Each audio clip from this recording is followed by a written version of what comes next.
Welcome to the Road to Recovery, presented by the Hoag Orthopedic Institute. I'm Karlo, always proud to be joined by Dr. Alan Beyer. Dr. B, the one thing that could derail the excitement of Laker fans, especially since the Luka Doncic trade, would be an injury. And guess what we have on our hands? An injury to 40-year-old LeBron James, who suffered a left groin strain during the third quarter against the Celtics, a marquee game that was all the buzz because it was a finals preview. But Dr. B, how concerned should Lakers fans be?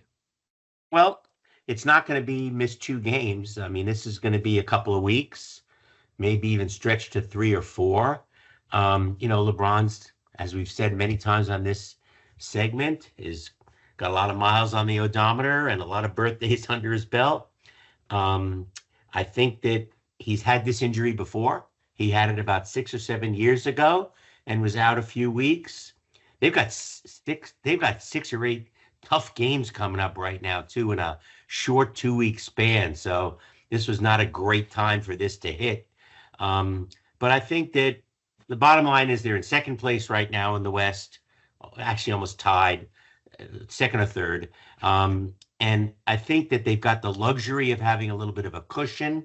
So with that being the case, let's face it, it's all about just getting into the playoffs and get yourself healthy to make a run deep.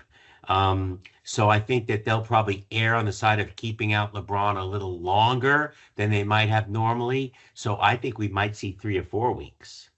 Doc, you mentioned this isn't a good time, but I can argue this might be the best time for LeBron to force himself to sit and rest against, like you mentioned, a tough stretch of opponents where maybe you may be able to hold back some things for JJ Redick going into the postseason and feature Luka Doncic more, and for the Lakers to be able to see how the team looks with Luka at the helm rather than dependent on LeBron as they have been for the betterment of the last couple of years. Is LeBron has really led the Lakers. But you mentioned his previous time having the groin injury. He said he had heard a pop then, but he Right. did not hear a pop now. What should Laker fans take away from that? Well, we might be reading too much into this, but it probably signifies that it's a slightly less of a severe degree of injury, or that his previous one healed with scar tissue, not so the tendon already popped 7 or 8 years ago. And now what he strained was just a combination of muscle tendon and scar tissue from the previous injury. So I don't think we need to overread into was there a pop, wasn't there a pop. I think that's irrelevant. To add on to what you just said, if he takes 3 or 4 weeks off now, that just about almost gets us to playoff time. And he's better rested than for the playoffs. That's a factor too. This is the time of the season where that grind of the 82 game NBA season really starts to get to guys, and they can't just say to coach, give me a week's vacation, to get me rested for the playoffs. This could be used to his advantage to have a little bit of more energy and pep in his step when the playoffs roll around in a little over a month. The timing actually works out where last time he was injured with the groin injury, he had missed 17 games, and you think about 3, 4 weeks, that measures about the same, another 17 games. If there is any prioritizing in playing games, it would be more so, I think, on the player end, if LeBron actually does care about going for the All NBA awards and MVP awards, that he needs to play his minimum number of games, and I believe he needs still 7 games. He's played out of the 60 something games that they've played so far this year, he's played something like 56. So he's had a really good season in terms of having been there plenty. He doesn't need that many more to qualify for the postseason stuff. The one other unintended consequence, though, that I worry about if they keep him out longer is that Luka plays more minutes. And the old adage that we all have in orthopedic surgery, the more you play, the more likely you are to get hurt. I look at Kyrie. Here's the perfect example. People are already yelling that Kyrie tore his ACL because he's played so many minutes since Luka's gone. He was playing 35 minutes a game before. Now he's playing 39. I don't know that that's a significantly measurable difference, but it is a fact. The more time that you're out there on the court, the more you're exposed to the possibility of something happening to you. So I'd hate to see them burn Luka out in the 3 week rest period for LeBron. But when it came out today, 1 to 2 weeks, I blew that off right away. This is going to be 3 to 4 weeks. But I think that JJ has to use Luka wisely too, even if you play 500 ball from here out the rest of the season. They've built up enough of a cushion that they can afford to do that. And that's a privilege that they didn't have the past few seasons where the Lakers were always finding themselves in the play-in spot, fighting just to get into contention for a playoff position.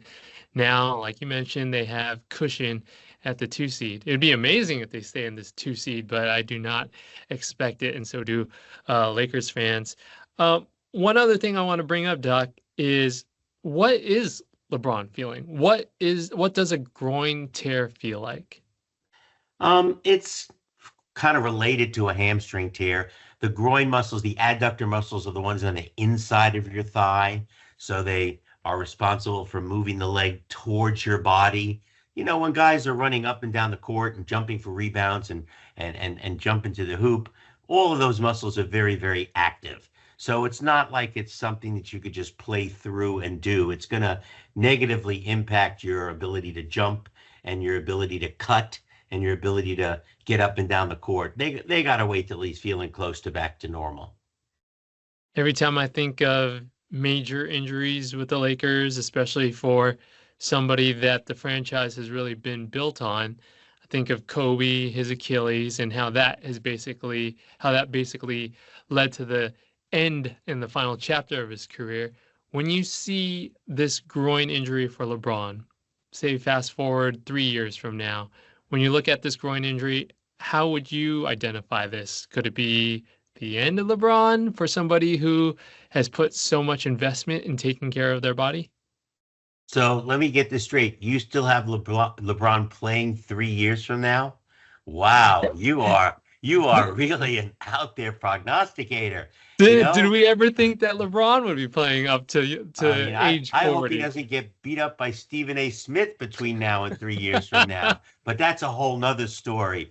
Um, this is not that kind of injury. This is an injury that you come back from and you really just about get it all back. With the Achilles injuries, which was surgically treated, right? By definition, you're going to have a little tighter Achilles tendon afterwards. It's going to be a little shortened, a little scarred. And in an athlete who jumps to make his shots, if it takes a quarter of an inch off your vertical leap, it's going to change your whole shooting capability that you've been doing your whole year. Everything's going to come up short to the front of the rim if you jump a quarter or a half inch less when you take your shots. This is not that injury. This is an injury that, once it's appropriately healed and rehabilitated, should not decrease his ability to perform whatsoever. Before we leave, Dr. B, I want to ask you one question about you as an orthopedic surgeon. We don't talk about LeBron much on the road to recovery. And I mean, again, this is, like I mentioned, somebody who has spent a lot of time taking care of their body throughout the career. I mean, you mentioned he spent at least $1 billion in taking care of his body. This is an athlete, a superstar athlete, in year 22 at the age of 40. How do you view LeBron James in the big aspect of not just professional sports, but athletes in general? One of the greats of all time. We all talk about Brady being the GOAT in the NFL and lasting so long. I'm sorry, being an NFL quarterback is not the same toll on your body as being an NBA basketball player. Number one, there's so many fewer games. Number two, you're only on the field half the time or less, right? And number three, a quarterback, he scrambles some. Brady was basically a drop back quarterback who was never really a scrambling quarterback. Yeah, he's taking hits, but it's nowhere near the toll it takes on your body that being an NBA basketball player is. I think the NBA athletes are amongst the most elite, supreme, well fit, in shape athletes of just about any other sport. So to do it for this many years and at this high a level, how many of those years did he go deep into the playoffs? Almost all of them, right? It's absolutely incredible, and he's a freak of nature, and we can't expect it to happen more than once in every person's generation. It's just that. I mean, Kobe was hurt a lot more than LeBron was. LeBron's ability to withstand and avoid injury have just been absolutely off the charts, and I mean, I bow down to what he's been able to do in this period of time. That said, these injuries are going to become more frequent now and more significant. Just like your 25-year-old car is more, even though you took perfect shape of it, changed the oil every 6 months, did everything you were supposed to do, that your 25-year-old car is going to be more prone to break down than your 5-year-old car. So you cannot miss that analogy because it's an accurate analogy. I love that, especially ending with a car comparison on the road to recovery, Dr. V. I appreciate that very much. Doc, before we go, what's going on the Doc in the Dugout this week? Well, we've had a couple of weeks off. Allowed Doctor in the Dugout to get a few more rounds of golf in because of Angel spring training, which has not been the greatest spring I've ever seen. But, 500 ball is still a lot better than last year, right? So we're back this Saturday. My special guest is going to be Therese Cannon, who's a beach volleyball player. Started out of her collegiate career at Georgetown, but wound up at USC.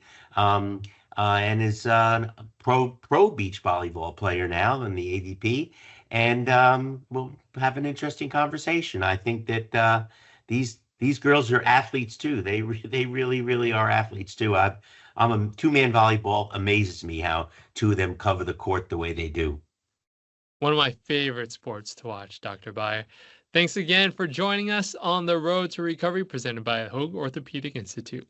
Pleasure to be here. See you again soon.